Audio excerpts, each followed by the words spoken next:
to a friend of mine who is dying. His name is Pete Anderson. He is a veteran, and he is also a peace activist, and he is in hospice as we speak in Vancouver. It's an honor here. It's an honor to be here in support of Veterans for Peace, and I am a member of Veterans for Peace. You may know me as a longtime anti-nuclear activist, and when Fukushima happened, 3 meltdowns and a spent fuel pool that is hanging in disarray in another nuclear plant, I thought that I was out of a job. I mean, you know, I never, in the time that I have worked as an anti-nuclear activist, ever thought that 3 nuclear plants or 4 nuclear plants could be compromised in a single incident. When I woke up that morning, it was like 9/11 for me. I figured again that I would be out of a job. Unfortunately, I'm not, and I want to encourage you all to involve yourselves in the campaign to shut down the Columbia generating station. Some of you may also know of my work on campaign finance reform. I believe that we should take our country back from our economy and corporations. And you also may know of my work to avert catastrophic climate change by keeping fossil fuels in the ground. And what is it about fish dying in overheated rivers that we don't understand? And I made a bumper sticker, which is on the table here with a lot of other material, which I invite you to take as much as you want of, which I think kind of sums it up. It says, catastrophic climate change is just another way to burn in hell. You're born in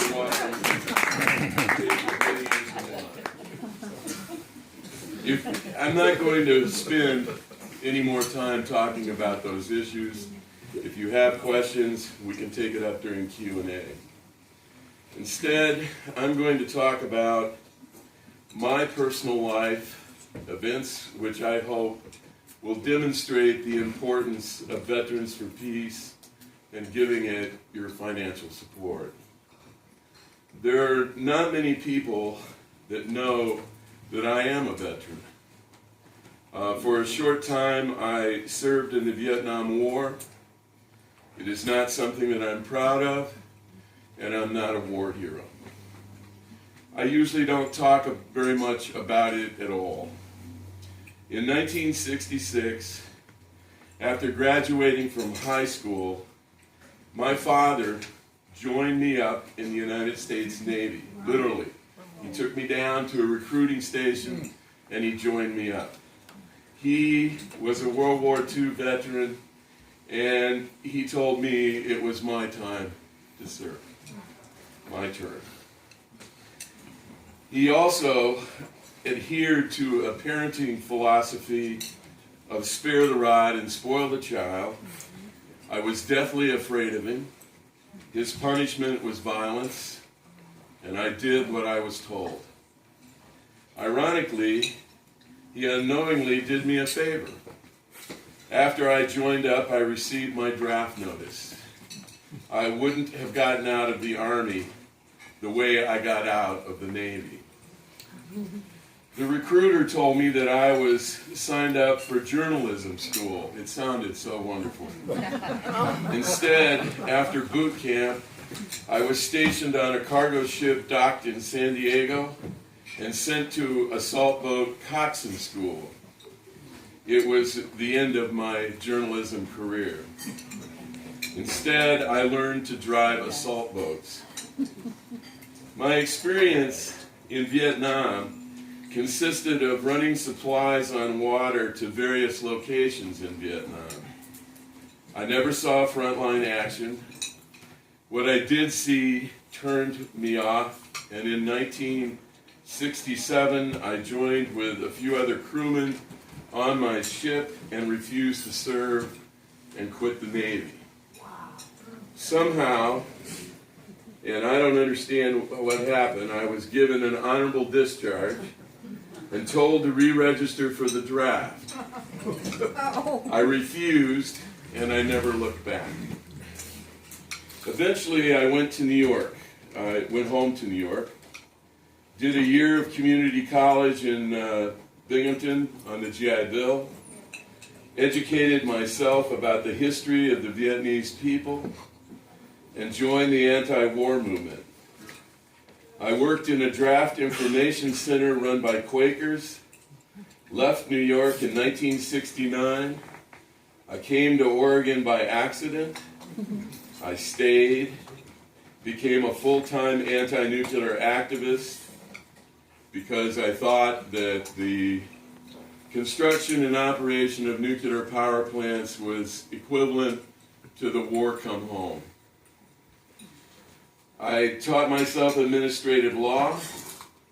I intervened in nuclear plant licensing proceedings, helping to stop the Pebble Springs nuclear plants from being built and the Skagit nuclear plants from being built, and helping to shut down the Trojan nuclear plant. What a name for a nuclear plant. I'm going to fast forward now to what's been happening to my life recently.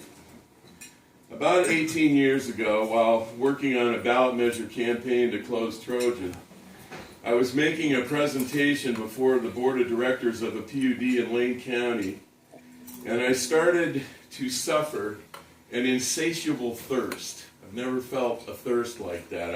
I couldn't stop drinking water. I ended up going to a doctor. I was diagnosed with type 2 diabetes and also neuropathy. I told my mother about that. I called her up, and she said to me that she was amazed because there was no history of diabetes or neuropathy in my family. They didn't, on both sides. They'd never heard of this particular kind of problem. And at the time, I just thought that it was my luck to have two diseases that no one in my family knew anything about. And I just put it out of my mind. The diseases progressed, and now I'm on insulin, and I've lost feeling in my feet up to my knees, making it difficult to walk. 3 years ago, a veteran friend of mine, who's also an anti-nuclear activist, told me how he obtained access to VA medical benefits. He lobbied me to do the same, and frankly, I was very conflicted about it, just very conflicted about it. But he said I should go talk to there's a state organization that provides counseling to vets, and I should go talk to his counselor. So I did. I went and talked to the counselor, and during the interview, this guy said, "Do you have any health effects?" And I said, "Yeah." I says, I've got diabetes," and he said, "Agent Orange." And I said, "I've got neuropathy," and he said, "Agent Orange." And it was like a light bulb went on in my head, because up until that time, I had no understanding of what was happening to me. And so he advised me that I should file a disability claim. And so I allowed him to put together the notice. You send in a notice saying that you're doing it, and you have 2 years in which you can complete the claim. And I just was having a difficult time imagining myself going to the Veterans Administration for help. I don't like the military. I don't want anything really to do with it. And yet, here I'm being confronted with health effects, which so far I've lived with. But I made an application for the medical benefits, and I got that. And of course, they assigned me a primary physician, and the primary physician did a whole bunch of blood work. Next thing I know, I'm getting a phone call from the Veterans Administration, this woman, and I get on the phone and she tells me they want to biopsy my prostate gland. And I'm going, what's that all about? And she's going, well, your PSA reading, which is a test for prostate cancer, is high, and you need to come in. Well, I didn't trust them, and at the time I had access to Kaiser. I did set up I don't even want to get into it, it's kind of a diversion, but I set up to be examined by a urologist at the VA hospital, but it turned out to be an experience from hell, and I decided I didn't want to complete it, so I didn't do it. And I got a doctor at Kaiser, a wonderful urologist, who, when I told him about the disability claim I was filing, informed me that prostate cancer is also a symptom of exposure to Agent Orange. And even then, I was reluctant to file my claim, but my partner, Catherine Chetty, who you're going to hear from in a few minutes, very briefly, advised me that I should do it, and I did it. Now, I realized at that point that there was a transitioning happening in my life that made me now a member of the cancer tribe, people that have had cancer. It's the rest of your life. You know, you spend your time going in, getting examinations to find out where you're at in that. I got lucky. I was given 3 choices. I could either go under the knife, I could go with radiation, or I could go with what was called, oh God, I can't think, cryosurgery. Cryosurgery is freezing the prostate gland. And I elected to do that, and it was a good choice. I didn't want to do the radiation because I know about radiation, and I don't unnecessarily expose myself to it. I'm not opposed to using x-rays, or using it as a treatment, but it's just not what I was ready to do. And so far, I'm cancer-free. But, you know, again, it's the rest of your life. It can come back. I have no idea where this is ultimately going. But I have now lived long enough to witness my country start 3 illegal wars. And I'm a victim now of one of those wars.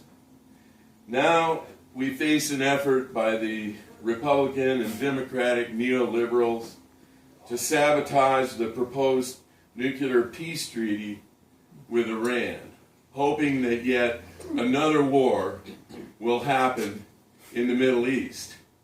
And I'm opposed to that. And it's, again, one of the things that I think is worthy of support of Veterans for Peace, because Veterans for Peace is opposed to that as well.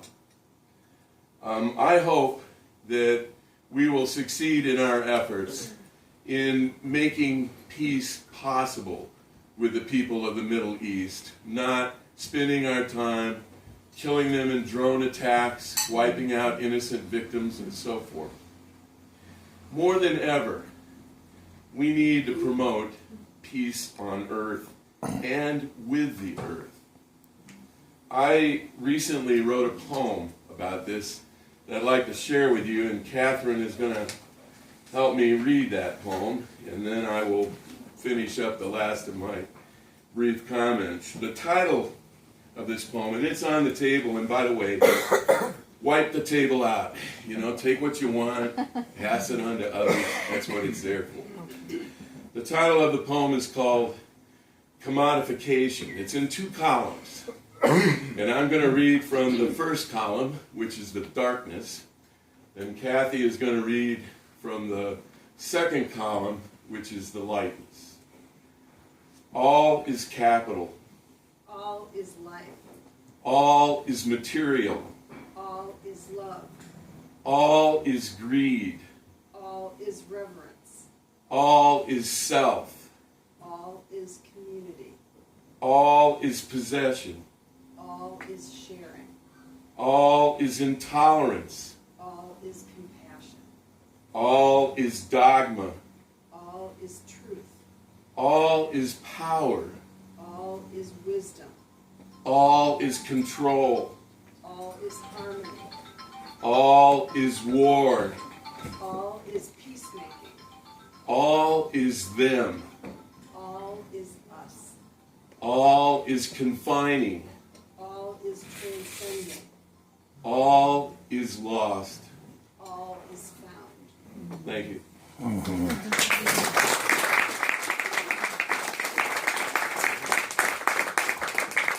I came here with great gratitude to speak to Veterans for Peace. I wish there had been a Veterans for Peace organization that had helped direct my life away from war. How I wish that that had happened, but it didn't. As for the title of my speech, which might be confusing to you, it was advertised as Upside Falling Down, which is the name that I gave to my home that I live in. The upside of falling down is getting back up. And that's really what we're all about. We're trying to get back up and turn this country around to what it should be, not what it is. And I beg you to please continue your efforts. Because as Holly Mears says so eloquently, peace becomes you. Thank you. Wow.